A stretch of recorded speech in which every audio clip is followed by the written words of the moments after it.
तो दोस्तों आज भारत के वैज्ञानिकों ने एक बहुत ही बड़ा कमाल कर दिया है, जिससे न सिर्फ भारत की आवश्यकता पूरी हुई है बल्कि अब भारत दुनिया के कई सारे देशों की आवश्यकता को भी आसानी से पूरा कर पाएगा। दरअसल आप सभी को पता है कि भारत ने पहली बार अपने स्वदेशी फाइटर जेट तेजस MK1 के लिए एक उत्तम AESA रडार को डेवलप किया था, जिससे भारत की इजराइल से आने वाले रडारों के ऊपर जो निर्भरता थी वो पूर्णतः खत्म हो गई थी। और इसी उत्तम AESA रडार के कारण भारत दुनिया के कुछ चुनिंदा देशों के अंदर आ गया है जिनके पास एक अत्याधुनिक और पावरफुल AESA रडार है। और अपना जो उत्तम AESA रडार है जो कि 700 TR मॉड्यूल के साथ आता था, वो करीब 100 से भी ज्यादा किलोमीटर की दूरी से करीब 50 टारगेटों को एक साथ पकड़ सकता था। इसके अलावा कई सारे टारगेटों के ऊपर यह रडार आसानी से मिसाइल भी फायर करा सकता था। परंतु आप सभी को बता दूं कि भारत के वैज्ञानिक इस 700 TR मॉड्यूल वाले रडार को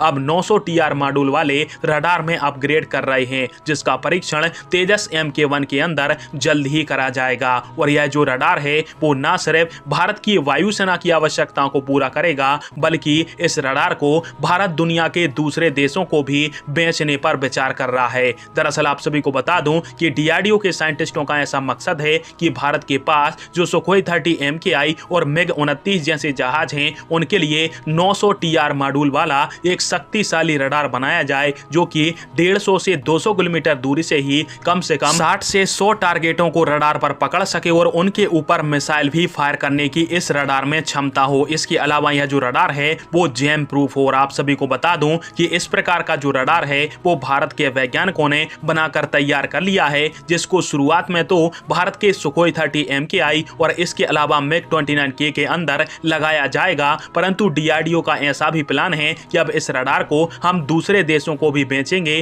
क्योंकि हमारा जो एडवांस उत्तम AESA रडार है वो दूसरे देशों की रडार की तुलना में काफी ज्यादा सस्ता है। साथ में हमारे इस 900 TR मॉड्यूल वाले रडार की जो क्षमता है वो राफेल की रडार की क्षमता के बराबर ही है, जिसके कारण से सस्ती कीमत और अच्छी तकनीक के चलते दुनिया के कई सारे देश भारत से इस रडार को खरीदना चाहते हैं। फिलहाल में भारतीय वैज्ञानिकों ने जो स्वदेशी रडार डेवलप किया है उसे क्या भारत को दूसरे देशों को भी बेचना चाहिए, हाँ या फिर ना? कमेंट बॉक्स में प्रयास दीजिएगा। वीडियो देखने के लिए धन्यवाद। जय हिंद, वंदे मातरम।